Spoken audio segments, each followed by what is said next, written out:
So Jamal Niaz here with the legend himself, G. Tom Mack, for the love of horror, for Monopoly events, and we've got all the Lost Boys back together, and you are performing tonight. This is going to be absolutely amazing. I think it is, and it's great just being back in Manchester again and just give it a good bang up, you know? I mean, Cry Little Sister is one of the most beloved songs in music and cinema history, and the impact it's had on the horror genre. You know, I've seen people dancing to the song last night. They screened the film here last night. Jason Patrick was here. It was absolutely incredible. Just the long-lasting effect that song has had on the horror genre. Just describe that to me. It's absolutely incredible, isn't it? It's hard to really understand why it became, I mean, to me, why it became such a massive, you know, the cinema, and just from there on to people don't even know the film, but they know the song. Yeah. So it just traveled in such a way where I never imagined, having written many songs, not just for movies in the past, but songs that I've had recorded by other artists and myself.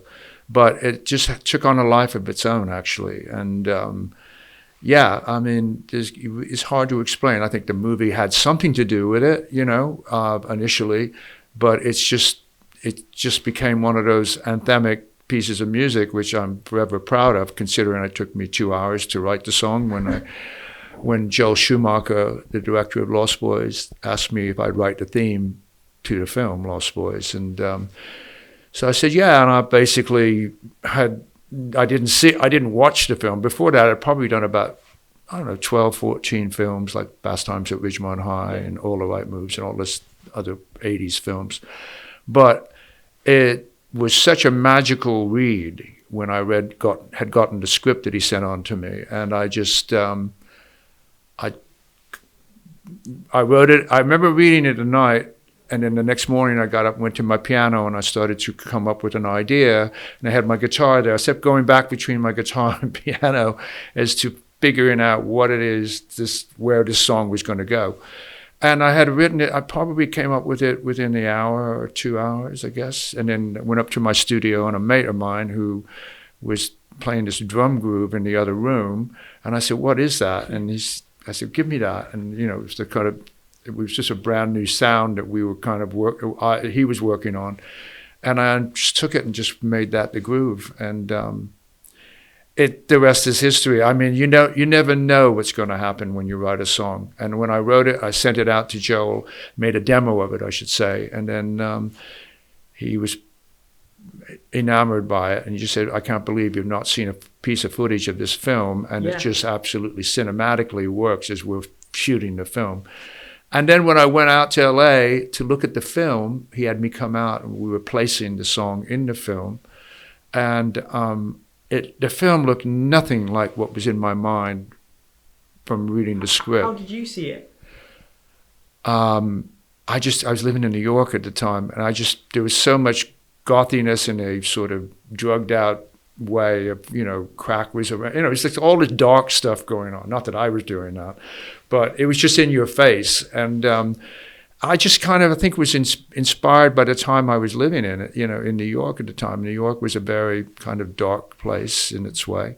And I think that there was a bit of inspiration. And I also felt from a lyrical point of view that when I read the script, it was very like, you know, Kiefer's character was a very lonely soul, kind of rebel without a cause, and he was creating a family, and that's what I wanted to do, to get across in the song without being on point with it, you know, to kind of ride the peripheral of what the film was, you know.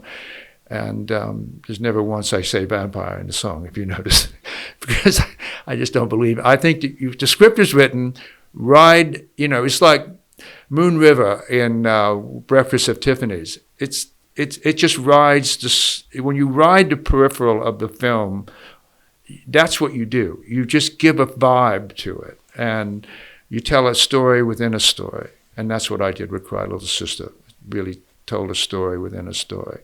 And was it emotional seeing the song and the film merged together? Did you go to the cinema to watch it? I'm guessing you had that theatrical experience. What was that like? Well, I didn't go to premiere because I was here, I was in London. I think I was working with Robert Plant at the time, writing and coming up with stuff for his project. And so I couldn't go to the premiere. And so, but finally, when I went back to New York, when the film came out that summer, my nieces were like 11 and 13, and they wanted to go see it, you know. And so I said, let's go down to the cinema. And we stood online, you know, and and we went into, and that's the first time I actually saw the whole thing with a you know, an audience, yeah. And it was, you know, it's hard for me anytime, you know, I'm always so critical of what I do. Yeah. But I was, for the first time, I actually enjoyed watching and hearing something and just going like, this works, you know? And just hearing the love of the fans, like I've been listening to the conversations you've been having with the fans, they're in awe of you, they're in awe of the effect that you've had in music and in cinema, and to be able to perform in front of them tonight, you know, how amazing is that to share that experience with them? Because it is a shared community as well. The same way that music is a shared community when you perform a live show, the cinema and more specifically the horror community is very much a shared community. Yeah, that's true. Honestly, engaging with the audience from a live performance point, it's never about me being the rock star. It's engagement. Yeah, I do the rock star thing, or whatever you want to call that. I have my thing. But it's there's nothing better because you can feel the audience. You feed off the audience. And that's really the most amazing feeling of engagement of performing live. Yeah, and to that point, when I perform Cry Little Sister, it's like a holy 4 or 5 minutes, you know. You can feel something otherworldly happening. And just being around the cast as well, Kiefer, Jason, Alex, Billy, it must bring back so many memories. And what does the film actually mean to you now? Like at this point in your life, what does that film and experience mean to you? It means a few things. It means like youth, angst, finding family that are not necessarily their blood family, but finding relatability of you know, when you're in your youth, it's not necessarily, you know, some people are searching for friends, some people are looking for more of a family than they have.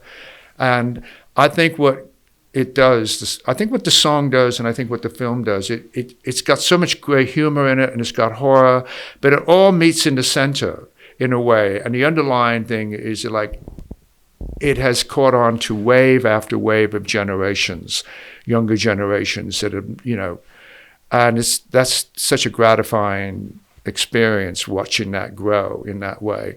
And because it lets you know that people relate to the film in many different ways, you know, as a piece of entertainment, but then just the whole idea of the immortality factor that goes on with it, because when we're young, we are immortal, you know, and that is, I think, one of the things that it has going for itself. And in that mortality, you're searching to find people that you relate to and that relate to you.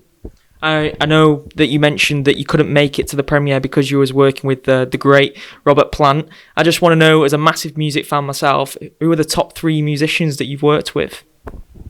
Eminem, Ice Cube, God, the list goes on. Eminem, you got the Grammy for as well, didn't you? Because he sampled the song. It was on the Recovery album, and we worked on a song called "It's You're Never Over." Yeah, he was a massive fan of the song.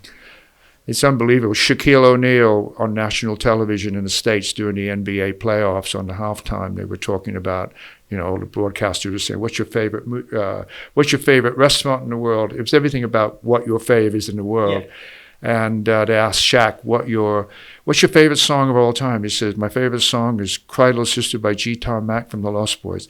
I was not watching, but I was in a restaurant with my mate, and I noticed my Twitter feed going mad. And then my agent called me. He said, you won't believe what, you know, and I called him back. I said, what's going on? And he told me, and I said, can you get the footage? I'd like to see that. Here it is, a major sports figure in the world, you know.